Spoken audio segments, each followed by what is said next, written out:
Good. How are you? Doing well. Oh boy, getting a lot of people. Yeah. Okay.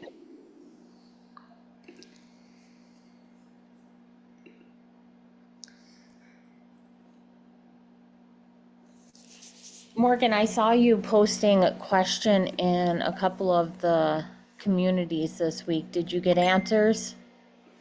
I did. Yeah, everybody is so helpful. I got some good answers. That's my dog in the background. Oh, I didn't even hear. Oh, okay. My cat was meowing in the background. Does anybody have any tips to get a cat to stop meowing? I mean, this cat talks the entire day and night.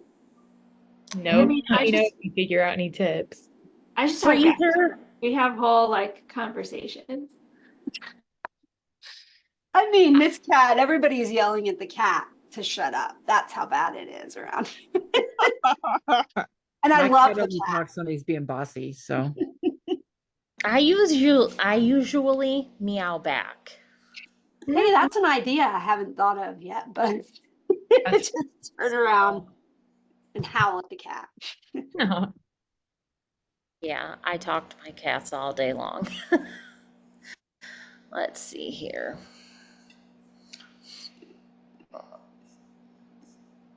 Ah, there we are. I tell you, I'm on top of things this week. Not really, but I'd like to pretend that I am. Okay, I'm gonna just go post in the community and then we can get started.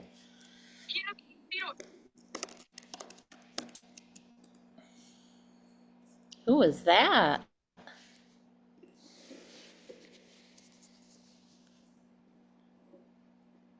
Gary, your cat is 22 almost?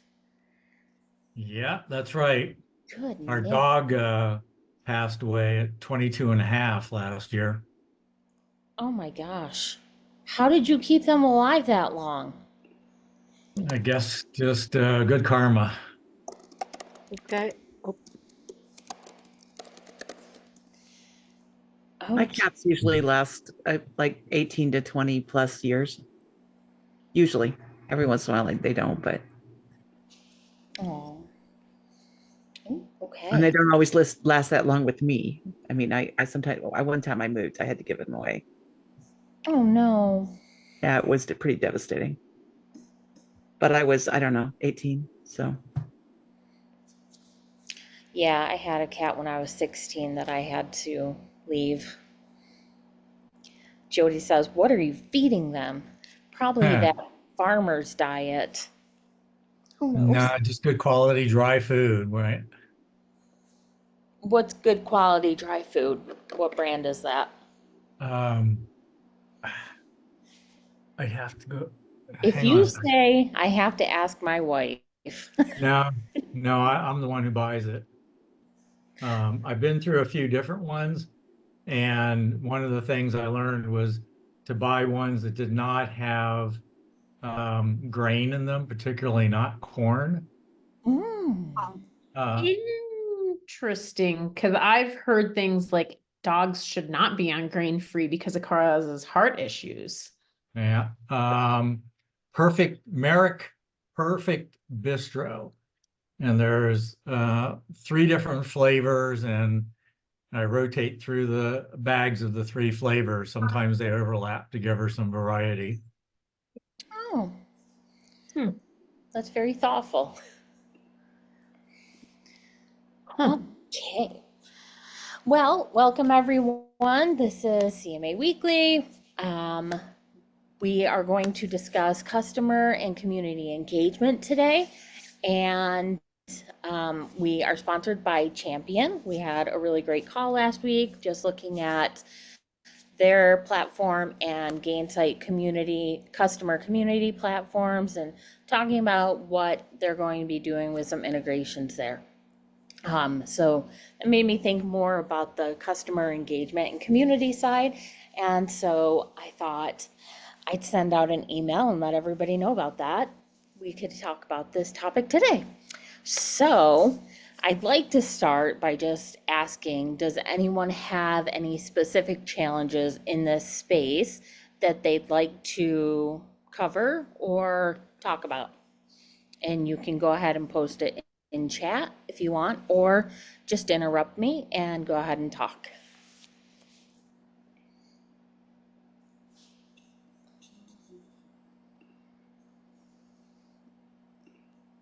Okay, I'm gonna assume that's a no then. I All actually right. have one. I came to this call not having one, but I just thought of one. Um, Ideas to give customers a sense of community with very, very low bandwidth currently, like low lift ideas to get people engaged. I second that question. Is that Morgan? Okay.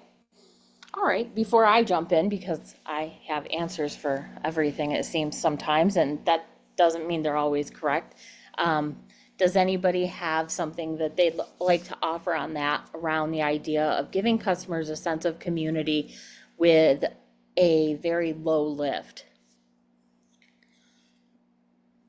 I'm guessing you don't have a community platform then or a dedicated community space for your customers. No, nope. Yeah, And I was gonna jump yeah, on these office hours, like a scheduled Zoom, exactly like what we're doing right now.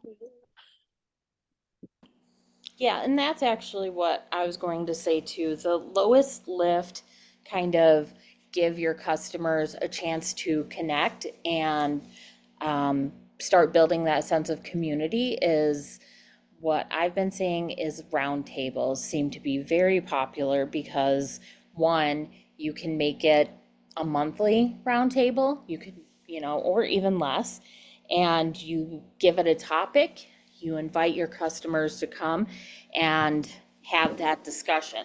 And then based on the popularity of that, your first roundtable and the responses you're getting from it, et cetera, you're going to see, do people want to participate? What do they want to do?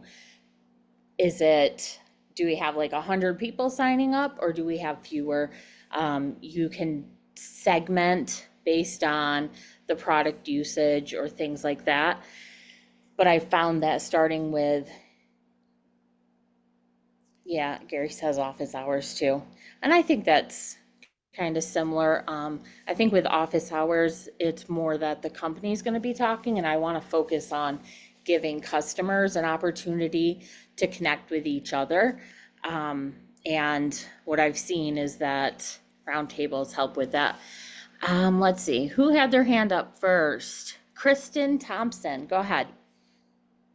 All right. Yeah, one thing I was going to mention that we've done with a lot of success is we realized on some of our sort of education focused office hours that everybody wanted the ability to hear from each other what they had been doing inside of the platform. And so we ended up like having that be a segment inside of our education, but then we also ended up creating sort of these showcases that were like some of them were region specific and some of them were for anyone overall, where it was like one customer sharing a little bit and then some discussion time in there. So a little different than a roundtable and a little different than just sort of a presentation, but that seemed to work well for our product, which was hard for our customers to sometimes like wrap their mind around how they were going to use it and imagine success with it. So that was something that we did that was low lift. Another one we did too is we didn't have a community platform. And so we just created a LinkedIn group and used that for quite a while as our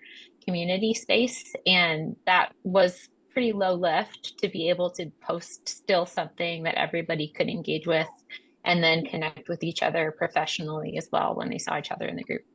Yeah, so when and you Kristen, have where are you? Or really what quick, company are you with? So I most recently was with Zartico. It's a data analytics tool for marketers. Oh, okay, great. Go ahead, yeah, Julie. Or wait. thank you for sharing that. When you have customers like come talk about their use case, like do you prep with them beforehand or what's the type of commitment that you ask them for? Yeah, we usually did. So we would nominate people, although then they started to nominate themselves or like mention to their CSM that they wanted to be presenters. And so then we would just work with them, say, be like 15 minutes at your time beforehand and run through their slides if they had slides. And so that was really, it was low lift for everybody. Okay, that's Go ahead. cool. Patrick, go ahead, And jump in there. Oh no, if anybody has anything else they want to add about roundtables or the office hours, I was gonna pivot a little bit, but if anybody has yeah, let me additional get thoughts. one in. We split the difference, Jilly. So we did a 90-minute session where the first half was actually like office hours where there was a topic, a dedicated topic. It was owned by one person from support, one person from customer education, and one person from solutions consulting. And they all teamed up to deal with that topic for the first 90 minutes. The second 90 minutes, completely open discussion by all of the attendees on what they wanted, whatever they really wanted to talk about. If it was something that there was no answer to, they tabled it, took it to the right people, brought back the responses the next week. But those ran Christine, did you mean 45 minutes and 45 minutes or 90 minutes and 90 minutes? 45 minutes apiece. Sorry. Yeah, I just wanted to say on what Kristen was saying is when you're in these calls, say you do an office hour or a roundtable or whatever you want to call the format of the call, really the idea is that you're going to be listening to your customers and facilitating some building of relationships and conversations there. If you can start bringing people together and just, you get on a call, you recognize somebody this month, and then next month you can connect them with somebody else by sending them a short email. That's where you start to build that sense of community by, calling on people that are comfortable talking, and having them kind of bring up topics and connect with others on the call. You become a bit of that facilitator. And if you're only doing it once a month, it's a little bit easier. And then you can send an email afterwards. You can even, I've had like I'll be like, go ahead and put your LinkedIn in the chat. Then I'll go through and grab all the LinkedIns and send it out in an email to anybody that wanted to share that, just so they can start connecting with themselves more too. And then if you're only doing it once a month, it makes it so much easier for you because you're like, okay, one call, sending out an email, getting RSVPs. In those calls though, like what Kristen did is she was listening for what the customer wants, what the customers want, and then building a program to the level that she could around that. And that's where you really start to build on that loyalty and trust and the relationship of your brand with the customers more. So, yeah. It's exactly what you do, Mary, in these calls. Well, I tripped into it 2 years ago. I kind of fell into it. And now when I do my weekly course calls, I call it the magic of roundtables. And we go through getting started with the roundtables and all of that. But it really is just getting started with something to allow them to connect and then really facilitating that in whatever way you can. Yeah. Patrick, though, what topic did you want to discuss? Oh yeah. Well, I was gonna answer something that I've been doing lately. About like there's been a stupid low lift. It's been really helpful. Well, so we have a customer newsletter that we send out every month. And rather than it just being like a one-to-many communication, we've been trying to like pop in opportunities in there for them to give us or them to participate in it. So for example, we did a question recently that was just like, how would you solve X, right? And we ended up getting around 15 different responses to how we would solve that, or how folks would solve that problem. That we then included in the next newsletter that was like, here are all the different things that people said. We did the same thing with our webinars too. So as we saw those different responses come through, we included those on our webinars. So when a customer would attend a webinar, they'd see their name come up, or like there were all these different feedback loops that we would get from people adding their own ideas on how they would solve specific things. So if you have something like a newsletter, just plugging something in that's like super easy for them to respond with was super helpful. Yeah, we also did these like roundtable things. I did find that even if I just kept it to 30 minutes, like either I would get very little pickup from people attending, um, or I would do so much work ahead of time to get the right people in the room that it ended up like stopping being like a low lift. It was still super valuable and really helpful, but like, ooh, was not a low lift. That's very interesting. I think I guess with like leadership or higher roles that I'd put more time into bringing people together of specific interest. But if I'm going for like the user base in a company in general, I try to find a very broad topic, like customer engagement to start the conversation and get it moving. Jody, you had your hand raised. It was more piggybacking on something Patrick said, along with the newsletter. I've been hearing too much layoffs, and I come from an ROI standpoint. And I keep going back to reduced redundant questions, whether it's a sales engineer or support. Like these questions of the week, I think it's good to pull from, like, go to your customer success or your support team or your sales engineers to be like, what's one question you always get? And use that question in the community. So there's something that's searchable with the content that's a hot topic to help find those questions like you should be posting or adding to whether it's roundtables or even just on the community space. Yeah, for sure. Getting some insight from the customer success, right? Is that what you're saying? Yeah. I think mostly I'm trying to say is like, if it's a question being asked in support in a one-to-one channel, putting that question that's always asked in a one-to-one channel into a one-to-many channel helps make it scalable. Like, hey, maybe they won't open a ticket because they listened to the recording on the call or saw the chat in the community. I think answering those questions that are commonly asked to try and get them out of those one-to-one channels into a more public channel. Yeah, Yeah, I tips think, and tricks type thing, right? Like, is that what you're saying? Like, just a way to kind of give people information that they're always asking about? Yes, correct.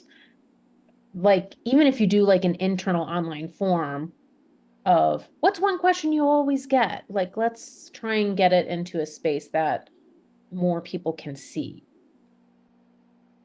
yeah, I think that's important too. That also helps your support team and, like Case you can, deflection type yeah. talk. Let's see what Daniel says here. Daniel says we have our community forums hosted on our website, and then if there's a popular topic or question that gets a lot of upvotes or discussions, we'll actually write a blog post about how to solve it. I think it's interesting too if there's a common, um, like a common issue or problem that people tend to come up with your product or your company or that profession, to get them on a call with other customers just around that specific topic could be helpful. And you can see in, like, if you have people register beforehand, you can see if there's going to be too many people on the call, if there's not going to be enough interest and things like that to try to get people to show up. Another thing I've done is like monthly topic calls on specific topics that people just want to talk about, and that gets people coming together as well. But like Patrick said, I mean, it's going to be different for every company. You want to play with these minimal viable programs, is what I call them. You call them low lift programs. You want to play with them because it's always going to change a little bit differently. Even if you go from one data analytics company to another data analytics company, the community itself is going to just be a little bit different, whether you have a community program or you just have your community out there and you're trying to connect with them wherever they are. So there's a lot of testing and just playing around to see what works. And there's some really good comments in the chat here. Yeah, thank you, everyone. This is all such great advice. I'm taking a lot of notes. Does anyone, who's got a question next, or who wants to talk about a specific area of customer or community engagement? I would love to pop in and ask a question, kind of piggybacking on Julie's too, with like community and engagement. And something that we're really trying to focus on right now is shaping our community away from just, fun discussions and like people engaging with some challenges here and there. But we really want to focus on them like doing peer-to-peer discussions, like help each other with, best practices or maybe like support questions. Has anyone had an experience or have any tips and tricks on how to encourage more of that peer-to-peer support discussion in a community? Can you explain a little bit more about what they're doing right now in the community? Is it your customers, or is it like a group of people in a specific space? Great And question. Sorry, I definitely should have given that background. I appreciate that. So oh, no, it's right now okay. it's our community. We have about 800 users in our community, and they're doing like fun things with us, like some survey questions. They'll do great with like review generation, a lot of advocacy acts, and a lot of the chats and discussions that we have in there are more fun, personal, or like some strategy questions. But we want to really nurture the behavior of, hey, I have a question on this thing. Does anyone know how to help me solve XYZ in the platform? Or I'm running into this issue. Does anyone have any tips on how I can fix this? And almost ask each other as a peer-to-peer support system versus putting in the support ticket. Okay. Patrick, you looked like you had something to say on that. Oh no, I was thinking that's something we're also thinking about a lot Oh, of. yeah? Yeah, I mean, one of the things that like I'm thinking about is like we have customers who, and I'm sure a lot of y'all have the same thing, where like you work with agencies that also work with your customers, right? Or Mm-hmm. like there's like you have some cohort of your customers that is incentivized to answer those questions to become like thought leadership or thought leaders in the space. Like it helps like their business outcomes and like thinking about ways that we can tap that community without investing in like a community software in order to, to help answer some of those questions that, oftentimes utilize a little bit more industry knowledge than support knowledge, if that makes sense. Like I want to do XYZ, how can I go about it? Having a little bit more of like industry background could be really helpful in like coming up with the best answer for addressing that. So one of the things that we were playing around with was putting together like we haven't done this by the way, but we were thinking about like how do we put together like a council or some kind of community that's specific to that group of people that we think would be interested in answering those questions and kind of using it almost like as a referral kind of a deal where we say like, hey, we got this question, or people can plug in a question here and it goes to this group and they are like actively interested in going after to answer that question because like that gives them a contact with somebody else in the industry. So that's kind of one of the ways that we were approaching it outside of just, hey, post in a forum, hopefully somebody answers your question. Yeah, that actually reminds me the way that I usually go about setting up or starting a community is trying to identify people that want to be basically, if you look at the four types of advocates, they want to be an educator, they want to help others. And if I can start to identify those people in our advocacy or just in the customer database and have a conversation with them about, what topics would you like to share, what conversations would you want to be a part of or even notified of.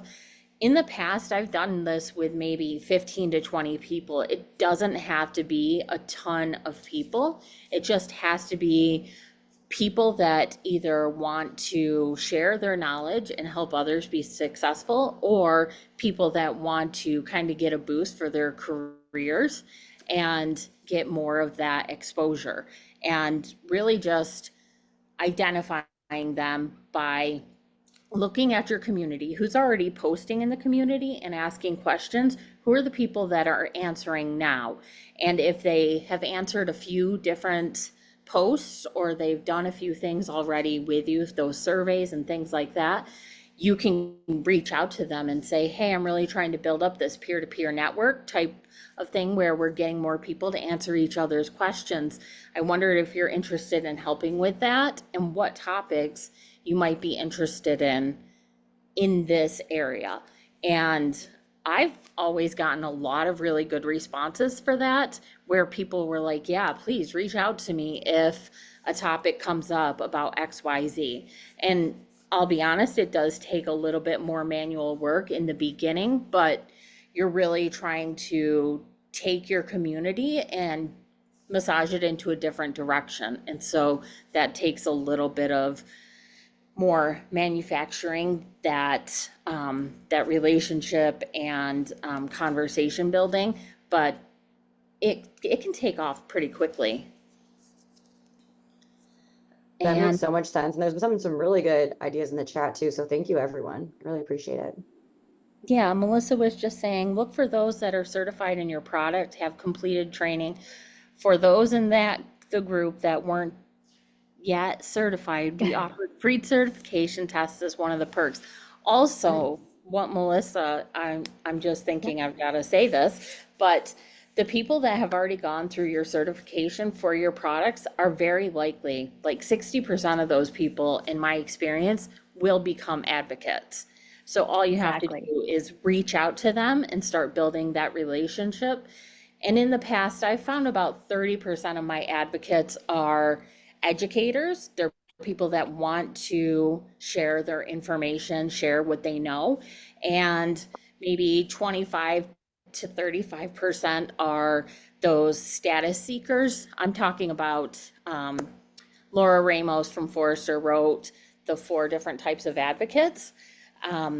And so if you have those two together, those groups together, you're somewhere around 60% of your advocates are likely to share their strategies and their ideas and their answers. So that's a big number of people that are likely to help out.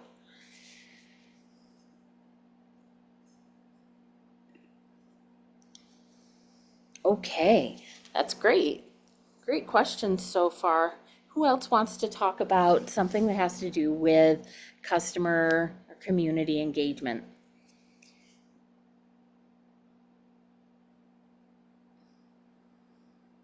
I have a question. Has anyone ever utilized Slack for community engagement? I know someone mentioned LinkedIn. I do all the time. Yeah, that's fair. I mean, there are a lot of customer marketing communities on Slack. No, I've done it for the companies that I've worked for too. Okay.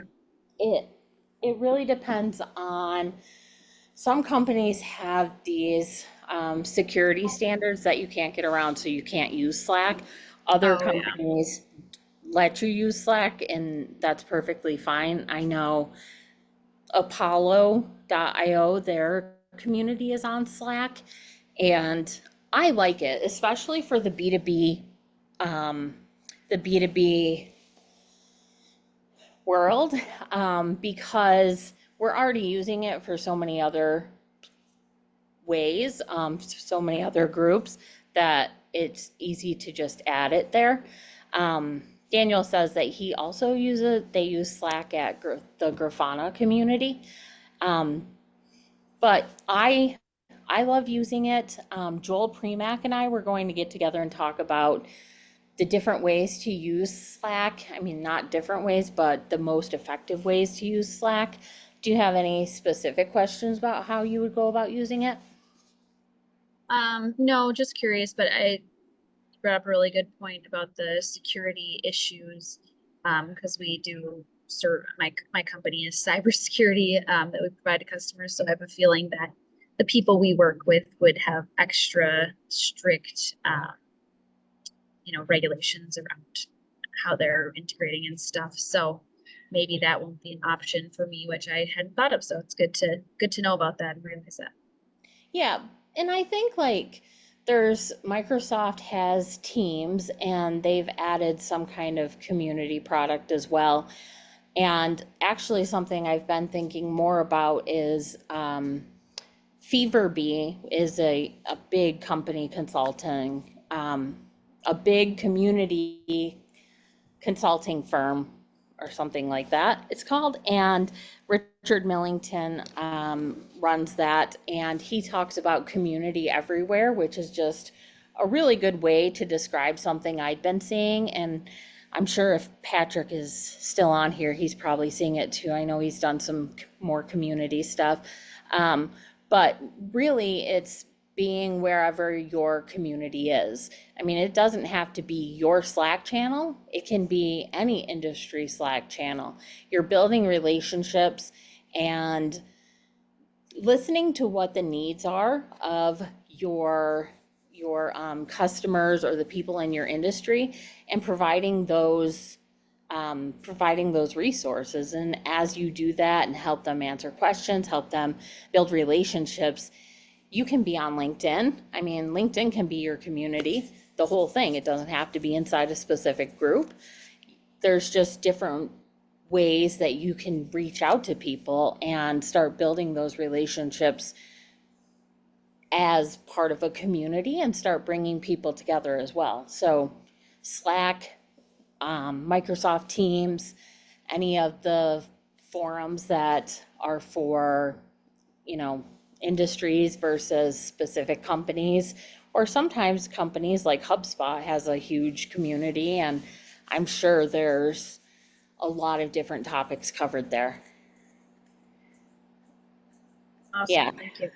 That's a good point, Patrick. The 90-day expiration on Slack posts can be a pain. So what I've done is every 90 days or so, I'll go in and get the full export of everything from Slack and import it into, what's it called? Let me see. Pumble, it's called. And that basically will save everything there. And if anybody has any questions that come up, I go and check it there. Thank you for coming, Daniel. Have a good weekend. And we had 3 in the long run. Once we got through the decision-making process and asking all of our customers what they were doing and things, we ended up with 3 different community forums. One was a software based off the website. And then we used Discord for the developer community. And then we kept an industry community on LinkedIn, where we hosted an industry community. And but we spent less time on that. It still gets a lot of use, but it's just not something that we were focused on for engagement in particular. We spent most of our time with the customers in the customer community, and then in the developer community. Yeah, and cross-pollinating between those communities can be very helpful too. I mean, you're really looking for ways to add value and start more conversations and talk to more of your customers or your community members. So you can share that. Sometimes I share things that I see in other communities. I want people to have the information, so it doesn't matter where it comes from for the most part. Okay, who wants to bring up the next topic for engagement? And just while I'm waiting for somebody to say something, as far as using Slack, there is Threado, Common Room, and Orbit that all function as CRMs that you can use on a free level for your Slack communities. And that kind of helps with seeing who's active, who's not active, who recently joined, because you don't always get a notification, even if you're the owner of the Slack community. And how much you're growing, how much conversation is in the community, and things like that. What are those 3 again? Threado, like thread, like a sewing thread with an O at the end. Common Room, and orbit.love, I believe it is. Okay, thanks. Yeah, orbit.love. And they actually take orbit.love, it looks like they take from Discord and LinkedIn and different spaces. I don't know what their pricing is though. Oh yeah, their pricing isn't bad. And there's also one called Savannah CRM that was $25 a month.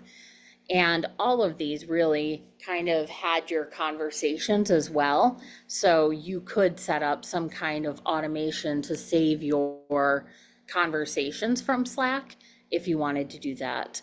And there is a company called Meet Waves, like Meet Online, and Meet Waves for, I think it's like $60 a month for a community of my size, will save all of your conversations in kind of like a knowledge base.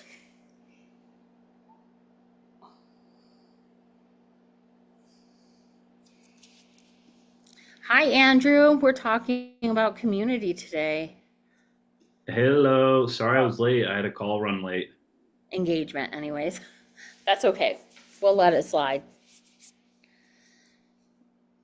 Thank you for typing those out, Julie.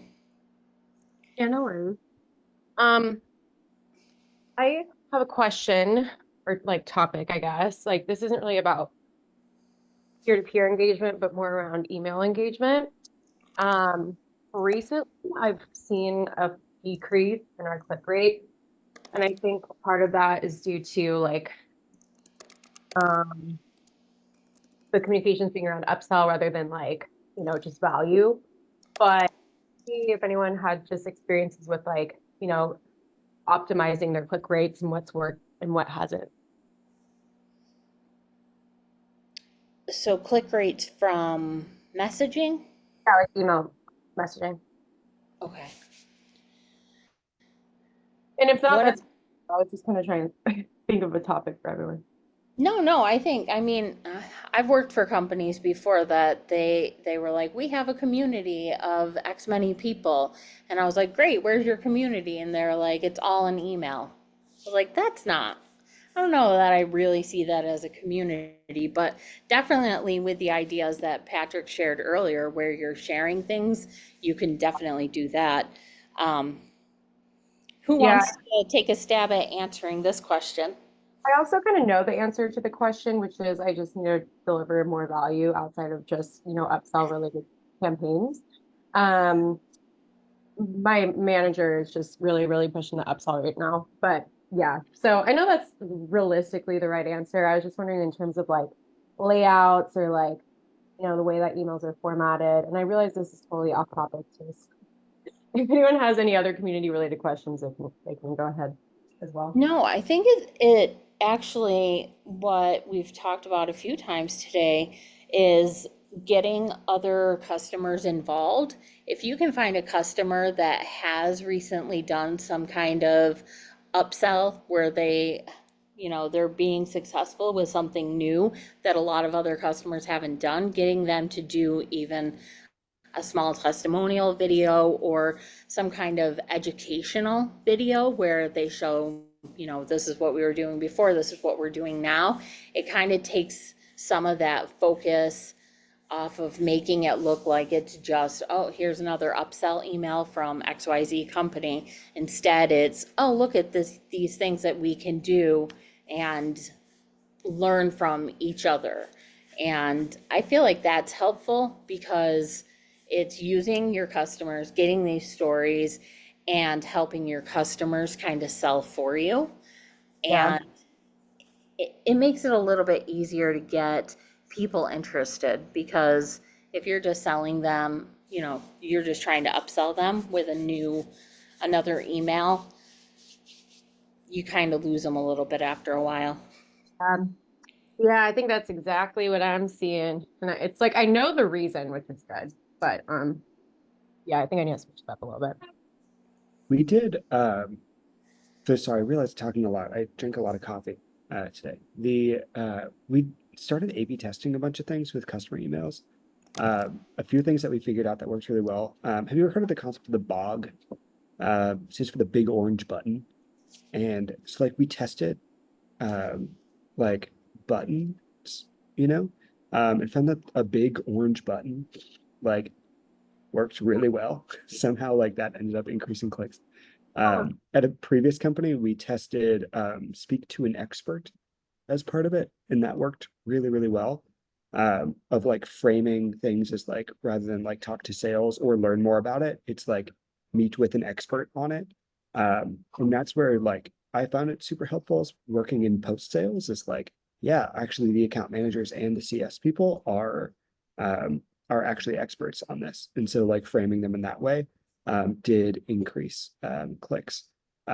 We also started playing around with like fun subject lines. So our last one for customer stuff was unsuck your event registration. And that had like the highest open rates of anything else. So like the doing fun subject lines, I find that in customer marketing can usually be a lot more fun than what you're doing with prospects, especially if you already have like a relationship and have developed like a bit of a persona with your audience. And giving them fewer things to click on as well. I know newsletters are really popular, and I do my own newsletter, obviously. But when you send an email that's just about one or two things, and you have that big orange button, because honestly, we want to react to things that we see.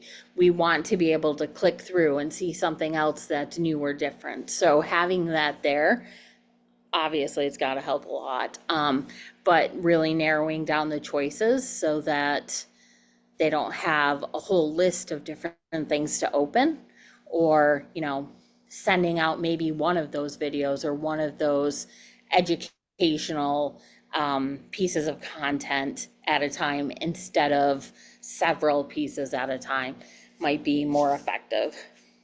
Such a good point, because I found that our newsletters have by far the highest open rates, but the lowest engagement. Like I'll include a webinar in a newsletter, I'll get maybe 10 signups, and then a standalone email, I get like 100. It's crazy how much of a difference.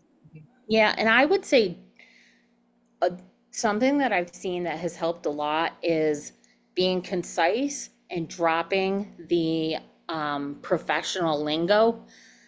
I can't say how many times I've seen click-through rates increase just because I'm talking like a normal person instead of sending these emails with, 500 words long where they're trying to sell me on every feature. I don't need any of that. I want a short email that shows that you are not trying to waste my time. You tell me exactly what you need me to do and send me on my way.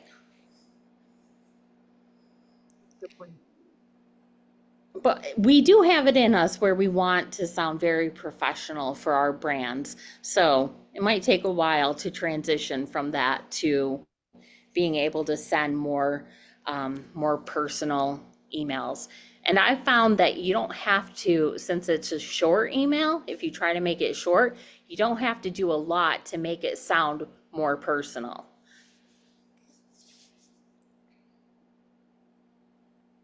Yes, memes or GIFs or GIFs or whatever they're called, they tend to make things interesting as well.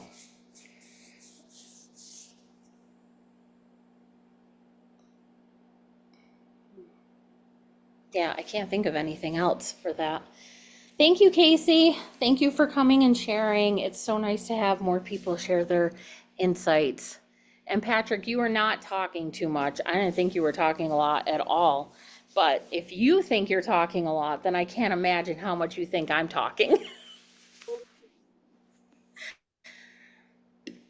Okay, does anybody else have anything they want to discuss with customer engagement? It's a big topic. Community engagement works as well.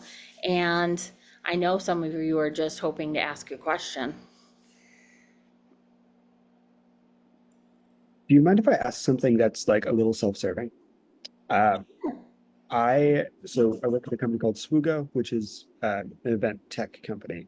And one of the big things I've always wondered is because I haven't worked with a lot of teams that have events people. How often do you work with your events teams? Like, is that like a conversation that you have frequently? Because it seems like one of those, like the more events people I talk to, it seems like such a missed opportunity because they're like, oftentimes if they run a user conference, they're the ones who are in charge of like one of the biggest customer touch points that exists. And yet they barely talk to their customer marketing manager. I'm curious, can anybody share like what their relationship is like with events? I can share that I have, I write a lot and talk to a lot of different people in different companies through the community that have customer marketing. And I almost never think of events teams as a resource to go to. I mean, the first three teams I think of are customer success, sales, and product. So that's a really good idea. And go ahead, Lauren. Hi guys. I'm a little hoarse today. I'm dealing with a little bit of a sore throat, but this comes at a good time. Our user conference is actually next week. So Cassie and I, on our customer marketing team, we're working with our events person constantly. Less with trade shows, I would say, like they kind of run their own lanes on that front, but with our customer conference, like we're kind of the ones driving the content, the customers that we want to invite, the stories that we want to tell. So we're like totally in lockstep with the events team to kind of plan the event, what that experience is going to look like. So it's interesting that it's kind of different depending on where you work. That's Yeah, pretty totally. much our team. Yeah, Our right. profession. Yeah. Yeah, that is interesting. A lot of people that I talk to, like Rebecca Grossman, Rachel Ward, they're doing a lot of the lift of their customer conferences themselves. So they're on the customer marketing team. But I think that goes back to an idea that we've talked about on this on the weekly call quite a lot, where the post-sales functions are kind of messy. Like we just have people taking on different areas in different companies. So you're at one company today and you're working with the events team, and your next company you might be the events team as well as your awards and whatever else you're doing. So I think it's still shifting around, and we'll continue to see some changes there. Field marketing. Were you part of the field marketing, Christine? You weren't, right? No, I was part of marketing, but I was not part of field marketing. Gotcha. Yeah. Yeah, I haven't even thought of the event side of things. What are you getting out of working with the event side of things, Lauren? That's a great question. I mean, first and foremost, like selfishly, customer stories. So even if we're inviting customers that we don't currently have case studies with, or we're unlocking like a new advocate within a logo that we've already worked with, we're kind of helping elevate our customers, help them build their network. And we're taking a new approach with the customer conference this year. So we have like a CMO circle, so a little bit more business initiatives that they'll be speaking about, and then our power users, they'll go out into relevant breakout sessions for their own industries. So it'll be interesting to see. But yeah, I mean, I think what customer marketing gets out of it is in like advocates, customer stories. We obviously drive pipeline. There's upsell opportunities at the conference, but yeah.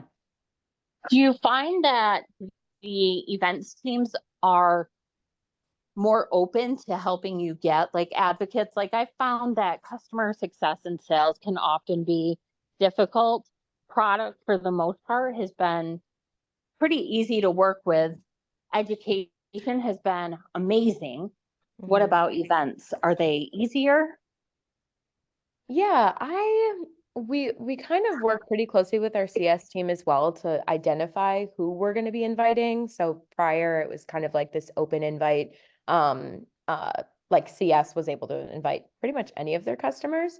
So we've wrangled that in a little bit this year to make sure it makes sense for the dollars that we're spending on the conference and what that output is going to look like. But yeah, I would say it's kind of a dual partnership between CS and CM, identifying the customers and us then passing it off to events to kind of handle all like the back end things, the coordination of all of the mechanics of running the actual event. So yeah, I don't know if that's helpful at all. That's kind of the way we did it. It is for me. Awesome. Okay, we have a few more minutes. Christine, what's going on with you in the AI world? I am working on some additional use cases. I'm actually writing up the use case that we talked about, what, last week or the week before, where I did that you guys helped me on, right? Where I was able to create multiple assets from one customer call.